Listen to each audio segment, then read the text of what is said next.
पौराणिक कथा अनुसार भगवान विष्णु के राम अवतार की है रोचक कथा। क्यों धरती पर लिया था जन्म। श्री राम नवमी भगवान राम के धरती पर जन्म के उत्सव के दिन के रूप में मनाई जाती है। भगवान विष्णु के 7वें अवतार से जुड़ी पौराणिक कथा है जिसके बारे में बहुत कम लोग जानते हैं। राम अवतार कथा। पौराणिक कथा अनुसार भगवान विष्णु के राम अवतार की है रोचक कथा। क्यों धरती पर लिया था जन्म। श्री राम नवमी पौराणिक कथा इन हिंदी। श्री राम नवमी भगवान राम के धरती पर जन्म के उत्सव के दिन के रूप में मनाई जाती है। भगवान विष्णु के 7वें अवतार से जुड़ी पौराणिक कथा है जिसके बारे में बहुत कम लोग जानते हैं। भगवान विष्णु राम अवतार कथा। भगवान विष्णु के राम अवतार की कथा मुख्य बातें। रावण और कुंभकर्ण का वध करने के लिए भगवान विष्णु ने लिया राम का अवतार। मनु और शत्रुपा को दिए वरदान के कारण भगवान विष्णु ने लिया मर्यादा पुरुषोत्तम का जन्म। नारद मुनि के श्राप का मान रखने के लिए विष्णु जी ने धरती पर आए थे। भगवान रामनवमी का पावन पर्व पूरे भारत में हर्षोल्लास के साथ मनाया जाता है। शास्त्रों के अनुसार इस दिन भगवान श्री राम का जन्म हुआ था और इसी कारण इस पर्व को मर्यादा पुरुषोत्तम भगवान श्री राम के जन्मोत्सव के रूप में मनाया जाता है। भगवान राम श्रीहरि भगवान विष्णु के 7वें अवतार थे। पद्म पुराण के अनुसार श्रीहरि भगवान विष्णु के धरती पर श्री राम का अवतार लेने की अनेकों कहानियां मौजूद हैं। इस सृष्टि में त्रिदेव यानी 3 देवों का वास है। ब्रह्मा जिन्होंने सृष्टि का निर्माण किया है, श्रीहरि भगवान विष्णु जो जगत के पालनहार हैं और भगवान शिव संहारक हैं। इन्हीं 3 देवों के बुनियाद पर ये सृष्टि कायम है। आज हम इस लेख में आपको बताएंगे जगत के पालनहार भगवान विष्णु ने धरती पर भगवान राम का अवतार क्यों लिया। आइए जानते हैं। 1. इसलिए लिया था भगवान विष्णु ने राम का अवतार। पौराणिक कथाओं के अनुसार एक बार सनकादिक मुनि भगवान विष्णु का दर्शन करने के लिए वैकुंठ आए। उस समय जय और विजय नाम के 2 द्वारपाल पहरा दे रहे थे। जब सनकादिक मुनि द्वार से होकर जाने लगे तो जय विजय ने हंसी उड़ाते हुए रोक लिया। क्रोधित होकर सनकादिक मुनि ने उन्हें 3 जन्मों तक राक्षस कुल में जन्म लेने का श्राप दे दिया। क्षमा मांगने पर सनकादिक मुनि ने कहा कि 3 जन्मों के बाद तुम्हारा अंत भगवान विष्णु ही करेंगे। इस प्रकार 3 जन्मों के बाद तुम्हें मोक्ष की प्राप्ति होगी। इस प्रकार पहले जन्म में जय विजय ने हिरण्यकशिपु और हिरण्याक्ष के रूप में जन्म लिया और भगवान विष्णु ने नराह अवतार लेकर इनका अंत किया।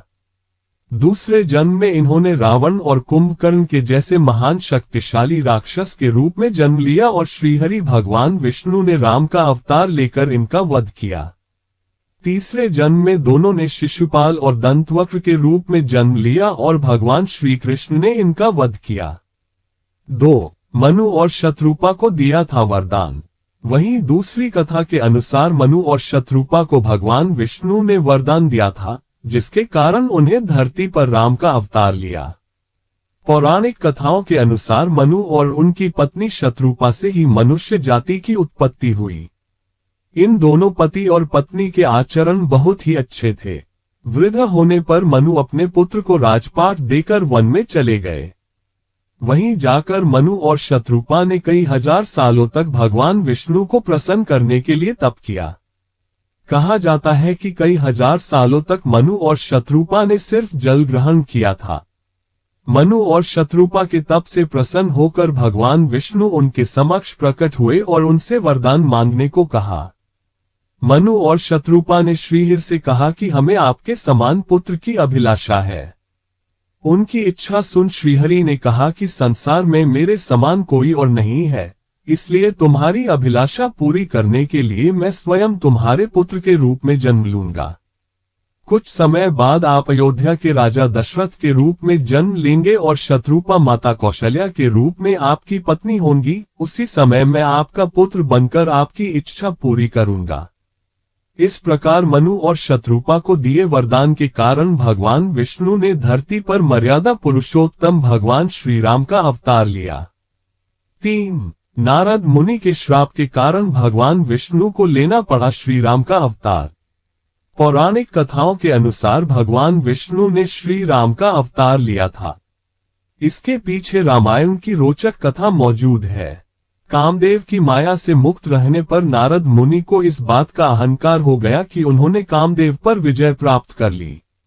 नारद मुनि इस बात का बखान करने भगवान शिव के पास पहुंचे और उन्होंने इस पूरे वाकये को भगवान शिव को बताया, जिसे सुनने के बाद भगवान शिव को पता चल गया कि नारद मुनि को अहंकार हो गया है। शंकर जी को लगा कि नारद के इस अहंकार की बात अगर विष्णु जी को पता चल गई तो नारद मुनि के लिए अच्छा नहीं होगा।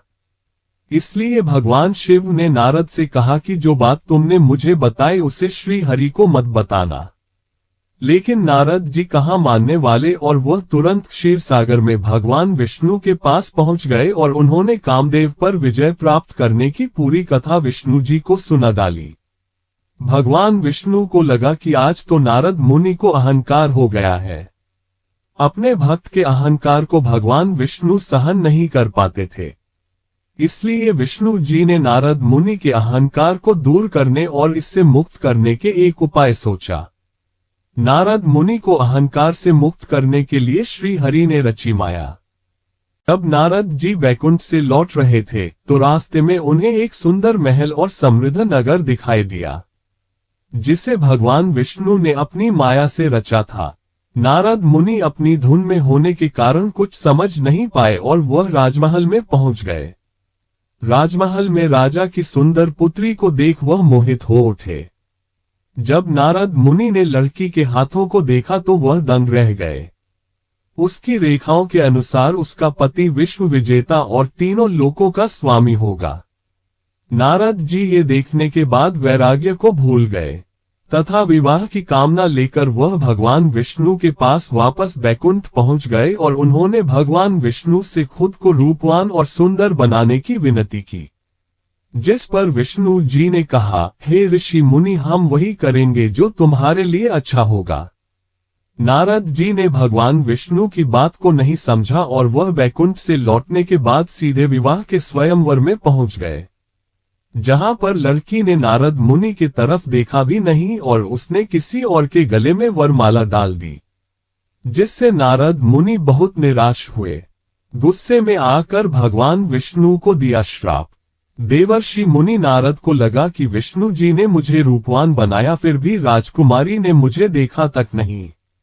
ऐसे विचारों के साथ उन्होंने अपना चेहरा जल में देखा, जिसे देख वह आश्चर्यचकित रह गए। उनका चेहरा बंदर की भांति था, जिसे देखने के बाद नारद मुनि क्रोधित हो उठे और वापस बैकुंठ पहुंचे, जहां पर उन्होंने देखा कि वह राजकुमारी भगवान विष्णु के बगल में है। जिस पर क्रोध में आकर नारद ने विष्णु जी को भला बुरा कहा और श्राप दे डाला कि जिस प्रकार आपने बंदर के समान मेरा मुख बनाकर मेरा उपहास कराया है, मैं भी आपको श्राप देता हूं कि आप पृथ्वी पर मनुष्य के अवतार पर जन्म लेंगे और आपको बंदरों से मदद लेना होगा। साथ ही जिस प्रकार मुझे एक स्त्री से दूर रखा है, ठीक उसी प्रकार आपको भी एक स्त्री का वियोग सहना पड़ेगा। नारद मुनि के इस श्राप के कारण भगवान विष्णु ने धरती पर मर्यादा पुरुषोत्तम भगवान श्री राम के रूप में अवतार लिया।